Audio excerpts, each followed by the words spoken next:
I've always wanted to create a cycling storage system in Minecraft, but sadly, it wasn't possible because you can't move chests or anything like that with pistons. But in the Better Together version of Minecraft for Windows 10, Pocket Edition and everything like that, you can, and it works much better than I expected. Now my original plan for this sort of thing was to have a button off to the left hand side which you hit and then it cycles the chests round. So say for example we've got the glass right here, you hit the button and then it moves on to the next set of chests. This was a cool idea, but it would be a bit of a pain in the backside if you were looking for something specific. So then I came up with this selection system.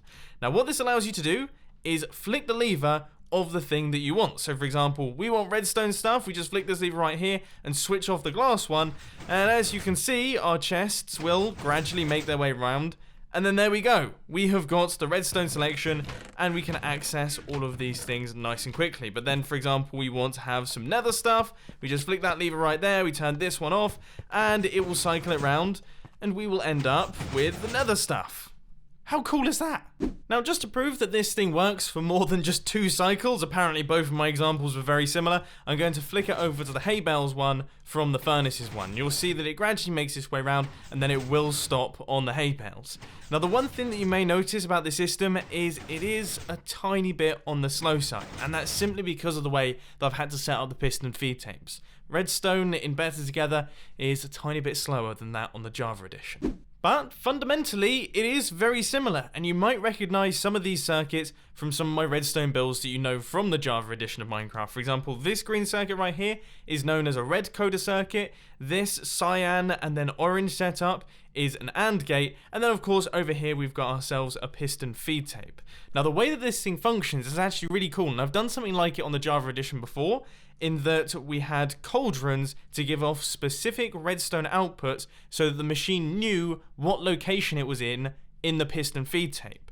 But with cauldrons, you only have 3 possible outputs, 1, 2, or 3, whereas with chests, being able to cycle around chests, you have tons upon tons of different outputs you can give, and tons of different specific signal strengths you can give for each one of the chests. So to give you a really quick explanation, when you select one of these items right here, that will extend out this piston, and the machine wants to match up a powered redstone torch with an extended piston. So then it will start cycling around all of these chests until eventually you get yourself a chest which gives a specific redstone signal strength which will power the redstone torch which matches up to the piston that's extended, and when that happens it will shut off this redstone clock right here, which means that this piston feed tape stays in the same place and the correct chests are displayed out the front. It's quite easy, it's just there are some big redstone circuits involved. So, there will be a world download down in the description if you do want to check this thing out in a little bit more detail, but for now, let's crack on with that redstone tutorial.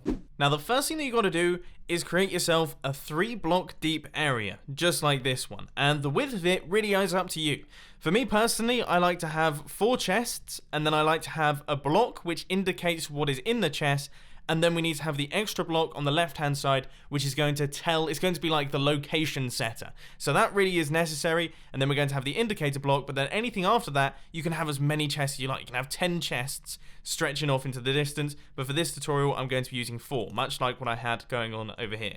So the first thing that we've got to do is we're going to line a run of redstone going right the way down the middle like that, and then we're going to have repeaters running off in this direction and repeaters running off in this direction, all of them set to 4 ticks just like that, and those repeaters are going to be running out into blocks, and we're going to have pistons facing across and pistons facing vertically upwards just like this, and this of course makes up the bottom half of our piston feed tape.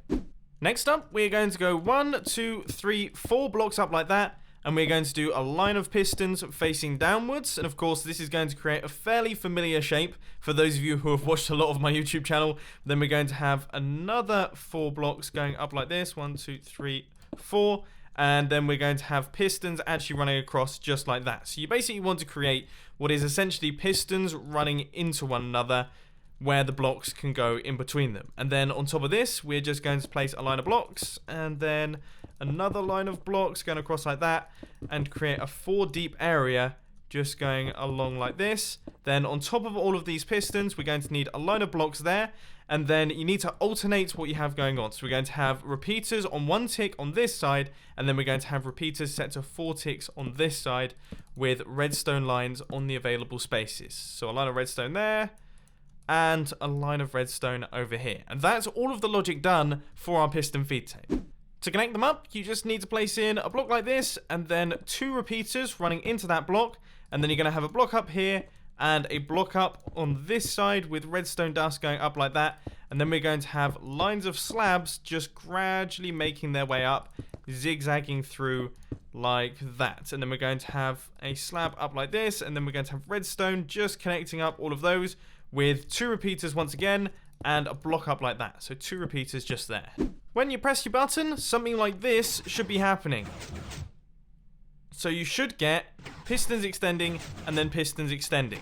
That's good. Eventually we'll run in a monostable circuit, but for the time being, I want you to place in a trap chest and then a regular chest, and then a trap chest and then a regular chest. And make sure that you skip this corner and also this corner. So just alternate between trap chest and then regular chest, trap chest, regular chest. You guys get the idea. Okay, we're making good progress here. The next thing you want to do is you want to take a comparator output from this central chest right here, and we're going to place in a line of redstone. Then when that redstone is going to go up like this, we're going to have redstone dust up there. We're then going to have a repeater down underneath. Then we're going to have a block up like this, a redstone torch on the side of that one, then a block up like this, and a redstone torch like that. And then we're going to have a repeater set to 3 ticks running straight into the side of that block. Now you see this little thing right here, we're going to extend that 10 blocks across. So that is going to be 1, 2, 3, 4, 5, 6, 7, 8, 9, and then 10 blocks. Repeat all of that circuitry to the end. Next, you're going to place a couple of blocks on the side of this thing. We're going to leave 2 blocks space, and then we're going to have a lever on the side of that block right there, and a redstone torch on the back of it, which is all working well. And then we place a block up like this, a redstone torch, and then we place another block up like this, and we're going to have a slab with a repeater running across that's going to be going into our sticky piston, which is going to be facing across like this in this direction, and then we're going to have a block on its face which will extend outwards over the top of the redstone torch if we actually power that lever. Once again, you know the drill. We need to copy and paste this 10 times over. We really are on the home straight here. The next thing you want to do is we want to place a line of redstone, which is going to make its way right the way across here. And then on top of that, we're going to have, as I say, redstone dust. And what this is going to do is it's going to detect if this matches up with this. So if our lever matches up with the output from the piston feed tape, then this redstone line is going to be powered, as you can see over there. So now we just have to connect that up into our piston feed tape system. So we need to place a block, and then a repeater. Then we're going to have a monostable circuit, so that's sticky piston facing upwards with the block on its face, a comparator, and then we're going to create a little 6 block area here for our hopper clock. So we just need to run the hoppers going out and round like that, and hoppers there, and a hopper right there. So that is going to cycle an item round, and that is going to be our redstone clock. And then we just need to make sure that this hopper will actually lock itself correctly. And the way that we do that is by placing a block down like this and a block down like this with redstone dust right there. Before you do anything else, I would say you should probably check that everything's working thus far. So we should see a fully functioning piston feed tape. Look, everything is in time, everything is going well. All of the pistons are extending correctly, and we've got ourselves a working cycle system. So remove that item from that hopper, which could be a little bit challenging, and then what I want you to do is place in a repeater running into the side here and just chuck in a button. So you're going to need some form of button to activate this thing on demand. Sadly, the exciting stuff is over now though, because we need to start filling in some chests.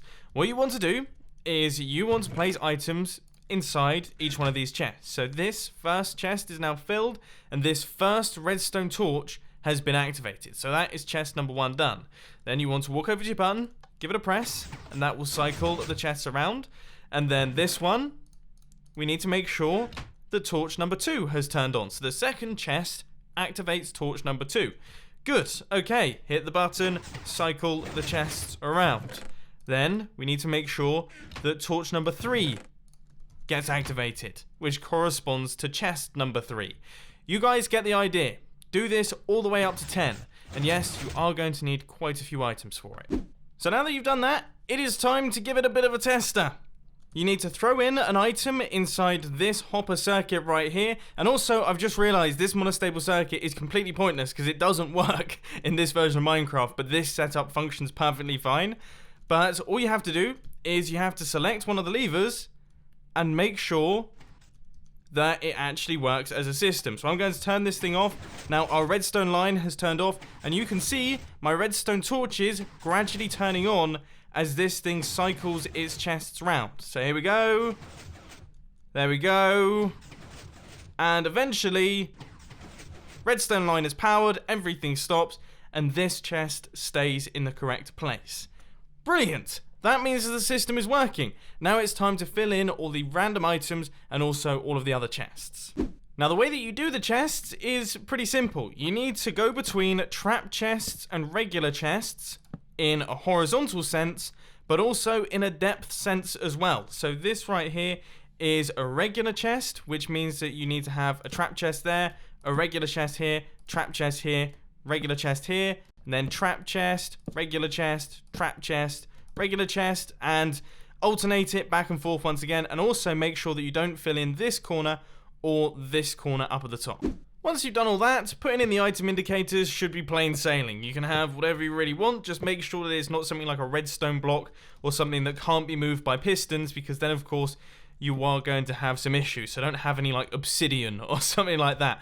But I would say, yeah, maybe some redstone lamp for the redstone section. That's probably a good idea.